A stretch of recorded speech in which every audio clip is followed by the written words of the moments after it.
Hello. In my presentation today, I will talk very briefly about the experience of listening to migrant and refugee women's narratives. This was part of a project funded by the Leverhulme Trust. And this was a project that was trying to revisit the use of nomadism and nomadic theories in the light of migrant and refugee women's experiences. As part of this project, I traveled to Greece, where I come from, and interviewed 22 women in Lesbos and Athens. Of course, I was and I am aware of the rich body of feminist literature around understanding gender-based violence, but my approach was different. I wanted to raise the question of who are you, this existential question that Hannah Arendt has raised in her political philosophy, trying to invite these women talk about their dreams and plans and not so much about their traumas. At the time I was conceiving this project, I was not aware of Saidiya Hartman's recent book. It was published in 2019, Wayward Lives.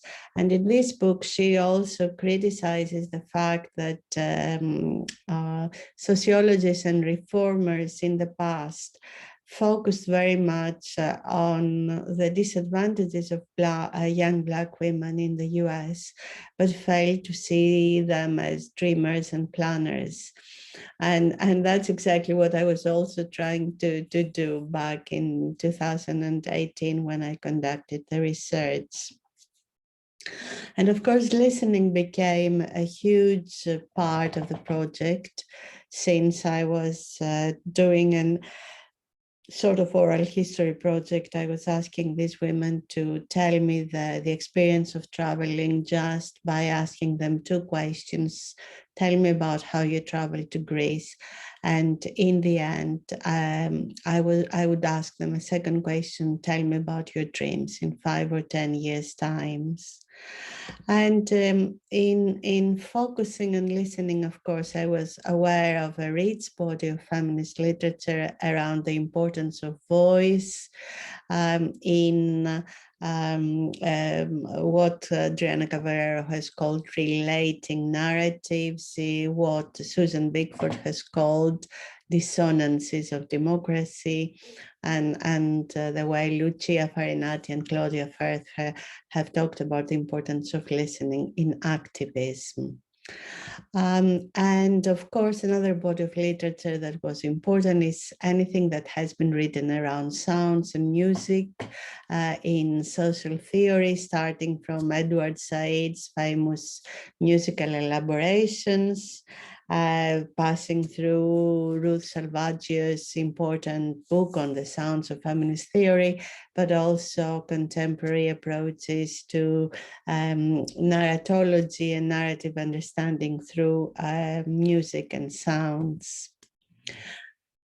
And having these backgrounds in mind, I borrowed the notion of rhythm analysis from Henri Lefebvre's work. Lefebvre was a Marxist theorist of space, and he talked about the importance of rhythms in understanding and making sense, but also connecting with each other. But I also drew on the tradition of the First Nations people of Australia through what Bruce Chatwin has written around the song lines, the importance of songs and rhythms in connecting people through their relation with their land and in transversing and transgressing language barriers. Another challenge I faced was, there was one thing of how I was listening to these stories, but there was another thing about how I would represent these stories when it would come for the moment to write papers or books. And here again, we have a huge body of literature coming mostly from oral history, but also from narrative analysis and the tradition of ethnopoetics. And most of this literature has revolved around the question of how we represent orality, meaning the way people speak. But I made the change and raised the question of how can we represent orality, AU, meaning the way people listen. And by the way people listen, of course, I meant the researcher, myself in this case. So in addressing this question of textual representation, I created 2 genres in representing these stories.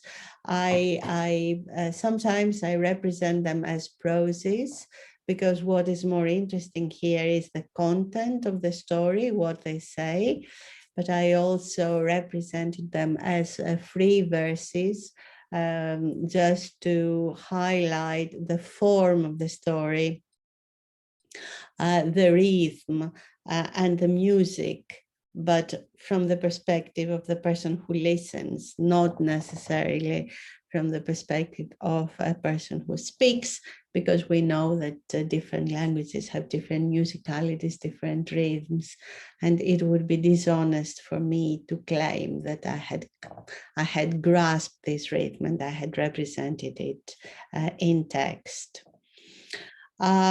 So sometimes the stories were told in just one line, like this in this story, where the woman, Anna, in our case from Congo, talks about her experience of being raped, but mentioned this in the very last verse.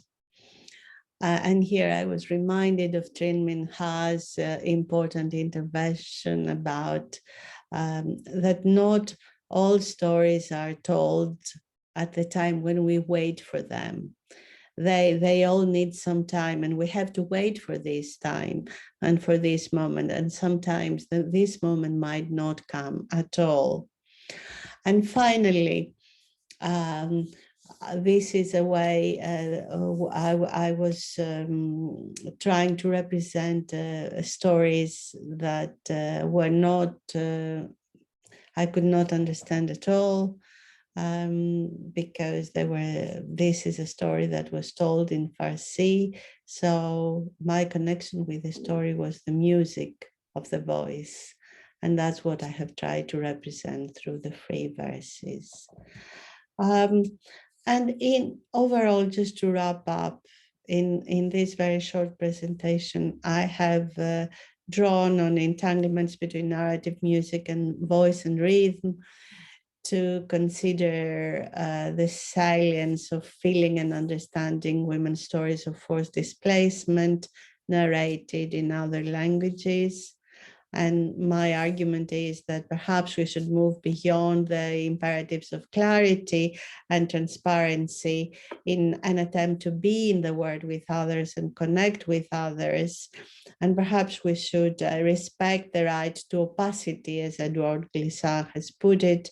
And here the sound of narratives could become a trope that can take us down the path of decolonizing our ways of listening, knowing, and understanding.